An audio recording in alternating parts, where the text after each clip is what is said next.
ketersediaan materi arsip itu akan menentukan persepsi seperti apa sih film Indonesia.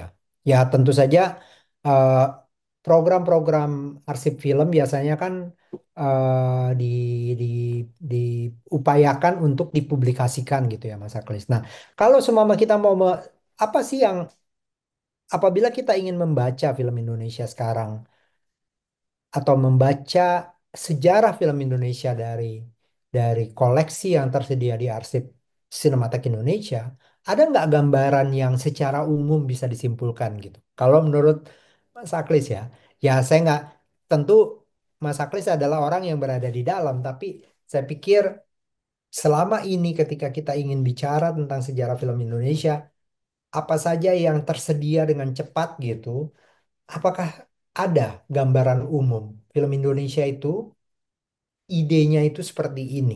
Gagasan yang dibawa itu adalah gagasan ini.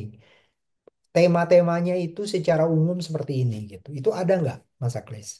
Mudah-mudahan nggak terlalu ini nih. Enggak. Ya, Bahannya ada, tapi ya. tidak tidak tertuang di dalam satu menu yang sudah siap saji.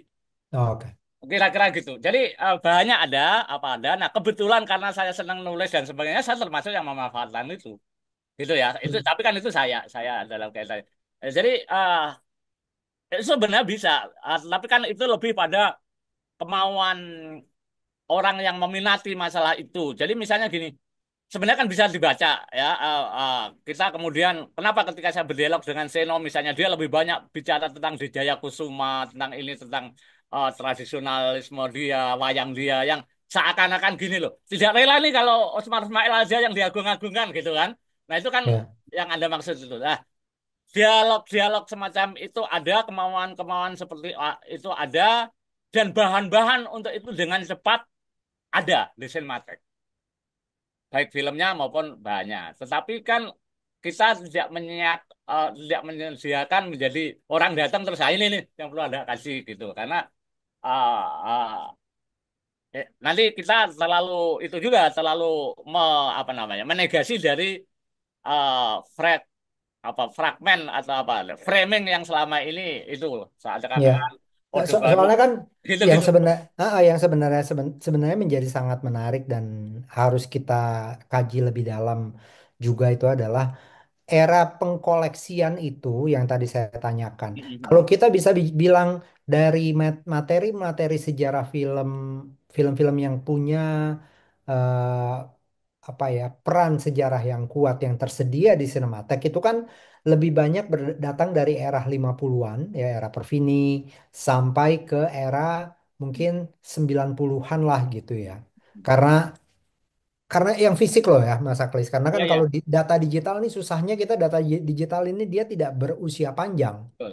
Dia bisa jadi akan tapi yang fisik itu adalah film-film yang datang dari era mulai dari eh, pasca revolusi sampai melewati 65 kemudian masuk ke Orde Baru gitu. Nah, kalau kita bicara masa depan, kita bicara ketika suatu hari kita semua sudah selesai nih. 30 tahun yang akan datang, 40 tahun yang akan datang, materi dari Cinematheque ini dikeluarkan kemudian dikatalogus ulang gitu. Saya kok berpikir mau tidak mau yang tergambarkan tentang film Indonesia itu bisa kita baca gitu. Kita ya seperti yang dikhawatirkan Ya, Pak Misbah, Mas Seno, ya ya. pasti filmnya Jaya Kusuma atau info tentang Jaya Kusuma itu paling satu print, tetapi film-film yang eh, Usmar itu mungkin tiga printnya. Hmm. Ada negatifnya, ada soundnya. Ya. Nah itu tuh apakah bisa begitu sekarang? Sebenarnya Sebenarnya saya kan mencoba begitu, misalnya lewat YouTube ya, dengan mengupload cuplikan Gatot Kaca, Jaya Kusuma, termasuk film-film yang Gili tadi, apa-apa. Dan kalau Anda cermati, bahkan sekarang itu saya menghindari, bahkan bukan hanya di dalam kegiatan, di dalam banyak dialog di sini, saya menghindari kultusmu terhadap Usmar Ismail. Karena Ya, apa-apa dinamakan Usmar Ismail. Kalau ngomong itu bukan berarti saya benci Usmar Ismail, saya termasuk yang mengusulkan Usmar Ismail jadi pahlawan gitu ya. Tetapi ya, karena tadi kita tiba-tiba apa satu mata kuda istilahnya. kita tidak mendengar itu, saya sering mensosialisikan itu. Saya kemarin ditelepon Marceli tentang film Gatot Kaca, lahirnya Gatot Kaca dan sebagainya. Itu sering. Cuma dalam kaitan dengan sosialisasi, digitalisasi nanti kaitannya dengan katalogisasi tadi ya. Itu kan kita terkendala oleh banyak hal. Misalnya, saya mau mengupload film apa aja, tiba-tiba sudah di-ban oleh YouTube karena diklaim oleh ini bukan hanya apa benar-benar nggak bisa gitu loh, benar-benar nggak bisa. Termasuk tiga darah saya nggak bisa, saya sih langsung nggak bisa gitu loh. Nah, belum lagi film-film yang dikuasai kayak Rampun Jabi, kayak apa itu yang notabene dibeli haknya dulu, entah bagaimana bisnisnya itu memang sehingga nah sulit kita misalnya. Tetapi materi-materi itu kan ada di sini, tergantung permintaan Ya, teman yang berminat itu kita sediakan dan ada dan bisa dilihat gitu loh. baik. Termasuk termasuk kita digitalisasi baik yang manual pakai versi saya teknologi bohong-bohongan, saya kan suka teknologi bohong-bohongan untuk saya tembak pakai kamera apa apa dan sebagainya, maupun yang pakai digitalisasi yang profesional lah gitu ya. Ah, Ya, ada dan bahkan sering saya bukan saya utamakan ya, kalau utamakan kok kayaknya saya berpretensi untuk lebih itu. Itu sering saya tawarkan supaya teman-teman itu melihat hal itu gitu loh. Itu itu dalam rangka untuk memberi keseimbangan sekaligus untuk mengurangi semacam kultus terhadap Usmar Ismail. Usmar. Karena kita tahu juga bahwa bagaimanapun Usmar Ismail ya saya kan pengamat film juga ya tentang keterpengaruhannya sama Hollywood dan sebagainya. Sementara si Jayakusuma punya konsistensi begini-begini, sementara Misbah punya konsistensi begini. Belum lagi si Pincang yang memperkerjakan buruh-buruh. Kebetulan saya paham itu dikit-dikit gitu loh, Bung Rili. Ya, Sehingga saya ya. ingin juga. Nah, tetapi kan tadi artinya saya juga punya keterbatasan. Nah, sampai pada tingkat apakah perlu katalogisasi itu ulang dan sebagainya. Ini nanti berkaitan lagi dengan masalah SDM, masalah pembiayaan, masalah apa dan sebagainya.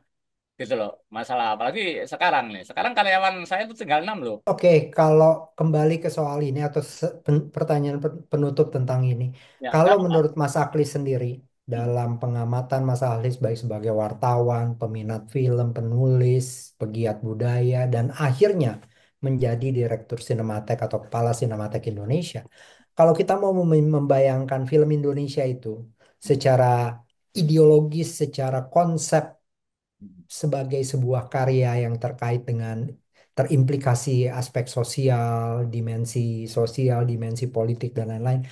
Ada nggak yang bisa Mas Aklis rumuskan? Ini film Indonesia tuh kayak begini. ya selalu apa ya selalu debatable ya bahwa ada unsur Usman Ismail setelah darah Belanda itu ada, tetapi perlu juga dilihat bahwa menurut saya ya pandangan subjektif saya film-filmnya Abbas Sakup itu kan lebih Indonesia. Filmnya tadi saya sebut Wijaya Kusuma itu kan lebih Indonesia dibanding Usmar Ismail gitu ya. Ah, terus oke, filmnya ini yang si Pincang apa segala itu kan memang bahkan lebih kontekstualnya ke Indonesiaannya waktu itu lebih jelas gitu loh. Bahwa Ya, banyak filmnya Usmar Ismail juga ada ya seperti apa Liburan Seniman apa segala macam itu juga bicara tentang revolusi dan sebagainya gitulah. Tetapi di dalam konteks Indonesia secara apa ya film secara keseluruhan gitu ya maksudnya aspek apa ya namanya jiwa film gitu ya roh dari film itu ya itu tadi karya-karya dari tokoh-tokoh yang saya sebut tadi rasanya sama tingkatannya dengan Usman Ismail ya, atau ada yang lebih menonjol ya tadi saya sama lah dengan saya nyebut Wijaya Kusuma, saya nyebut awal-awalnya Abbas Sakud bikin Cikeburunan dan sebagainya itu ya. bahkan Amor apa itu Amor humor dan Humor. sebagainya itu ya itu kan menurut saya ya itu kan lebih kayaknya lebih bahkan gini Bung Rili ya saya melihat juga bahwa film-film setelah itu pun sebenarnya karena banyak mengacu ke situ juga kalau kita lihat ulang ya baik lewat TV maupun kita lihat lagi tuh kayak Indonesianya lebih nampak gitu lebih lebih berkelanjutan dari apa yang meskipun sedikit misalnya gitu orang menampilkan bikin film romantis yang menampilkan reok menampilkan apa itu kan yang dilakukan juga basic-basic dari Sejaya Kusuma dulu kan di Ya, sela-sela itu kan gitu itu masih nah saya kira kalau kita harus juga memaksakan diri untuk menyebut apa sih film Indonesia itu, nah itu lebih tercermin pada karya-karya yang pernah dilahirkan oleh Wijaya Kusuma, olehnya Abbas Sakup, oleh juga Usmar Ismail gitu ya. Dan sebagainya, dan itu sebenarnya tidak terhenti karena setelah itu juga beberapa teman mencoba untuk membuat film yang seperti Slamet Raharjo lah, apa Ya, itu juga teguh gitu ya. kan Matahari dan Rembulan apa itu kan berusaha ke Ya, sana, Teguh, ya. Arifin Senur dan sebagainya kan tetap itu Khairul Umam nanti bikin apa kan gitu tetap dilanjutkan. Nah, kalau kita harus mengatakan film Indonesia kayak itu ya kayak karya teman-teman itu memang karya Teguh tidak seluruhnya begitu gitu ya. Makanya itu yang saya tunggu dari Anda sebenarnya kan kenapa setelah Eliana Anda pindah ke Giang Oke, kayak begitu. Aduh, saya pikir itu ya kurang lebih bisa memberikan kita gambaran dan dan sangat penting gitu ya untuk kita selalu melihat kenapa arsip itu perlu hadir dan dia akan berlangsung bergerak dinamis juga gitu sesuai ya, dengan kondisi sosial dan ya, persoalan. Nah, satu hal ini tentang estetika film Indonesia. Tadi sebenarnya sudah tersentuh sedikit ya tentang bagaimana apa Jaya Kusuma mencoba membuat Harimau Campa, Kelahiran ya, Gatot Kaca dan Cambuk Api misalnya yang terus ya kita juga lihat juga beberapa karya-karya yang lain berikutnya kayak pernah Pak Ami bikin Roro Mendut gitu ya. ya.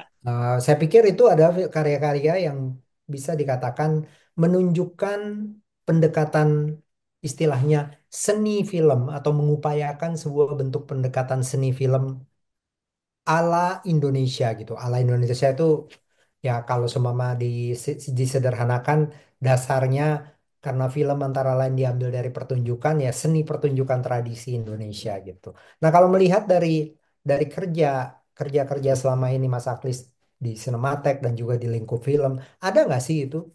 Ada nggak sih estetika khas film Indonesia? Sesuatu yang menjadi khas yang mungkin tidak kita lihat dari film-film dari bangsa lain atau yang dibuat oleh sutradara dari negeri lain gitu. Ada nggak tuh estetika film Indonesia dalam dalam pandangan Mas Aklis? Ya, tapi kan nanti menjadi sangat subjektif dan sangat debatable Ya, ya. saya rasa nggak apa-apa. Saya rasa Tentang nggak apa-apa. tentang Ini kan Indonesia sendiri itu kan orang apa gitu ya. Tetapi iya kan apa sih iya, Indonesia itu kan gitu. Sementara Osmar Ismail juga sangat Hollywood sekali kan gitu nanti. Dijaya Kusuma kan lahir dari Pervini. Ya biasa kan gitu. Tetapi kan ada upaya-upaya untuk pencarian. Nah, pencarian ya, istilah yang terus-menerus tidak berhenti dan itu tonggak-tonggaknya sudah terasa oleh saya pada ciri-ciri khas yang dilahirkan oleh Osmar Ismail, oleh tadi Jaya Kusuma lewat film-film yang disebut Riri dan sebagainya itu. Dan itu kan saya kira sangat estetik ya. Artinya kalau kita kasih bukan sekedar bercerita, bukan sekedar pertunjukan panggung, meskipun di awal-awal memang kayak panggung yang disyuting kan, tapi kan ya, kemudian bagaimana Osmar Ismail menggambarkan tentara berperang tanpa di hutan, tanpa perlindungan, kan gitu kira-kira lah kalau di sini dari tapi di langit yang sangat luas. Oh, di ya, Jayakusuma tarian dengan begini, nanti si Amor-Amor si apa mistik itu Amor Amor gitu ya. Itu kan estetik-estetik filmis gitu loh. Gambar, ya, bahasa gambar ya eh, yang coba dituangkan bukan hanya panggung yang direkam gitu meskipun rata-rata kan film Indonesia dimulai dari pengetahuan panggung kan dari ya, Downhill itu gitu tapi menurut saya ya kalau toh harus menyebut Indonesia ya warnanya seperti itu dan itu yang terus digali dikembangkan dari situ oleh teman-teman berikutnya generasi berikutnya lalu tentu disesuaikan dengan kecanggihan dari gerak kamera sekarang untuk bagaimana mengekspresikan itu tapi estetik-estetik itu terbaca kok menurut saya yang khas Indonesia memang ketika misalnya gini kenapa film Indonesia terasa lambat karena justru dia berbeda dengan Hollywood gitu loh ketika Hollywood ya, sudah mulai cara bercerita begini kita masih bercerita secara runtut kayak Prancis misalnya kalau kita bandingkan dengan negara lain itu karena justru mempertahankan gaya bercerita, gaya gambar atau gaya dan sebagainya ya tentang yang kemudian bisa kita katakan menjadi ciri dari Indonesia. Karena apa? Karena bagaimanapun para sutradara ini muncul, terutama sutradara-sutradara senior kita itu kan muncul dari pergulatan semacam romantisme nasionalisme yang kental gitulah, semacam ya, ideologi itu yang mau tak mau kan itu menjiwai mereka dan mereka pasti menginginkan lah. Kenapa darah dan doa, kenapa perjuangan Siliwangi, kenapa pertempuran, kenapa pahlawan Toba Selatan, itu kan karena semangat mereka ingin Indonesia ini berciri khas gitu ya, selain yang ya, sosial-sosial ya. sehingga pasti juga karena mereka punya pengetahuan sinematografi itu juga yang dituangkan di dalam apa film-film mereka berdasarkan referensi mereka, berdasarkan pengetahuan mereka yang sudah pasti Indonesia latar belakang mereka kan rata-rata buka juga kalau dimulai ya kita dari itu kan sebenarnya mulainya dari orang-orang misalnya Mas Mail itu kan Tawalib belajar di Jogja nanti siapa lagi kan semuanya kan begitu bahkan pada era sampai Arifin Senior itu kalau kita lacak Bung Riri saya sering Ya, mengatakan begini sutradara-sutradara dulu itu kan mulainya dengan darah dan keringat ya mereka jadi seniman jadi tukang sate jadi ini Imam Tantowi itu semula apa Khairul Umam semula apa jadi daber lalu pergulatan kesenimannya itu demikian banget ketika punya kesempatan bikin film sudah pastilah dia memakai estetik dari yang pengalamannya selama ini gitu ya. Nah, ini yang sering saya akan kritis kadang-kadang nyinyir juga gitu lah. Ini bedanya dengan sutradara sekarang. Saya sering ngomong gitu. Yang sekarang itu kan muncul tuh Rudi Sudjarwo yang bikin Bintang Jatuh itu kan anaknya Kapolri, sekolahnya di Amerika yang Nia Junita itu begini. Termasuk kalau apa Mira itu kan memang dari awal sudah anaknya orang terkenal gitu ya. Saya kan hmm, sering dalam apa obrol-obrolan sering itu hanya untuk menekankan bahwa tadi film kita dilahirkan atau dibuat oleh orang-orang yang memang dari awal punya pergulatan kental terhadap yang dimaksudkan tadi. Nah, sudah pasti karena mereka seniman membawa estetik itu gitu loh. Nah, kalau itu disebut estetika Indonesia saya kira boleh juga kan gitu. Meskipun orang boleh berdebat juga apa sih estetika Indonesia gitu. Pandangan saya kayak gitu. Jadi ada ya. jawabannya gini, ada terasa dan kalau kita cermati rasanya meskipun rasa itu kan adanya di sini. Kadang-kadang kita susah merumuskan juga Bung Riri. Ya, Gitu. dan memang betul intinya arsip tidak menjadi tempat untuk merumuskan.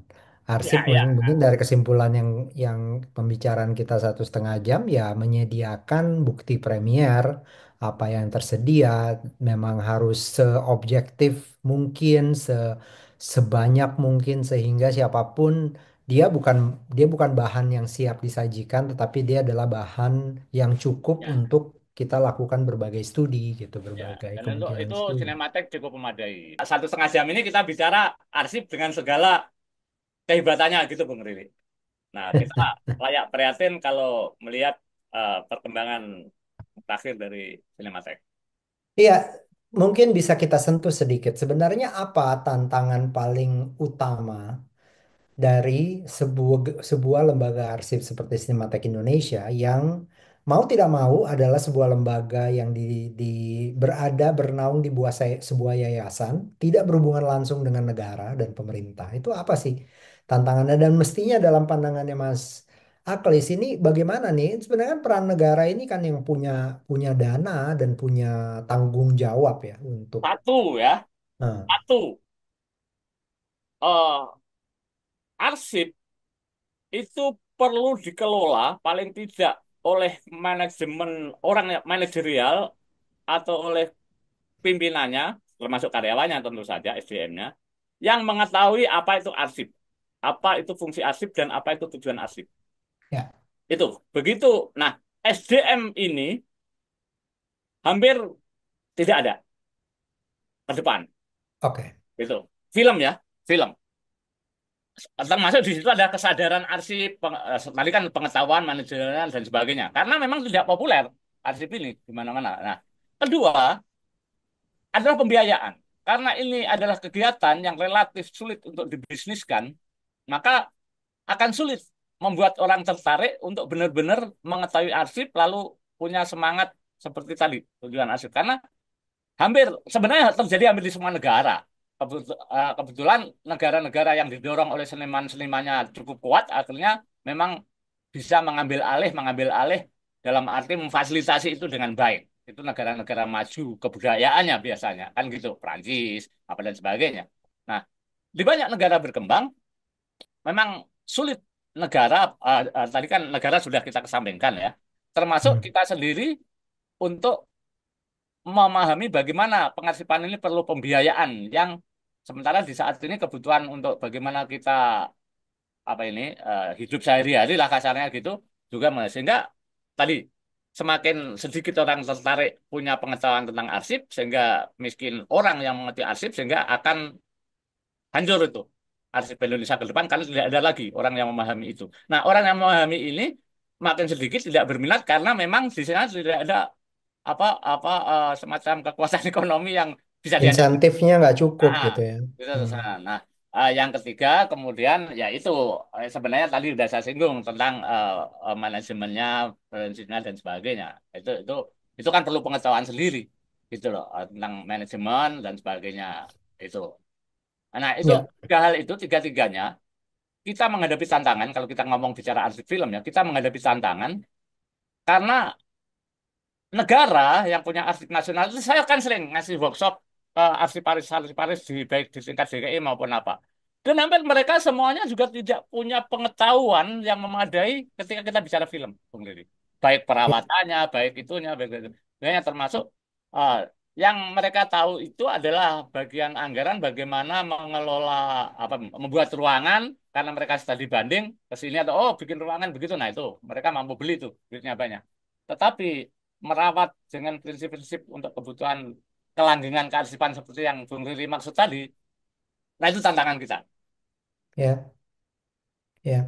Ada Oke. tiga tadi tantangan kita Baik. manajerial kearsipan di sini yang tidak populer.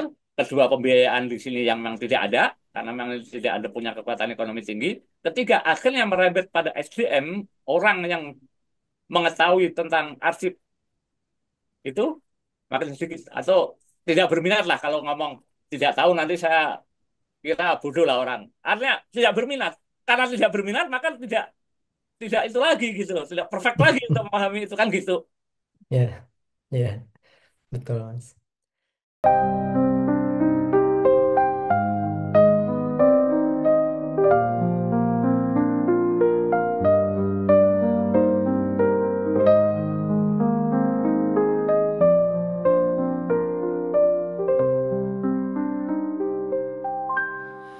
Engkau adalah bayang-bayang lukisan hitam di lembaran awan, mengayun-ayunkan Pandora, menebar sakit, duka nestapa. Engkau bicara pada angin bisu, menempuh perjalanan nan jauh, melintasi bumi bermandi darah. Pada siapa sisa cinta kau berikan? Siluet engkaulah bayangan, hitam kelam halangi cahaya, menutup awan putih di langit. Cinta atau bencana kau bawa, hitam halangi cahaya, bicara pada angin bisu. Apakah jiwamu membatu, tak kau dengar aku memanggil?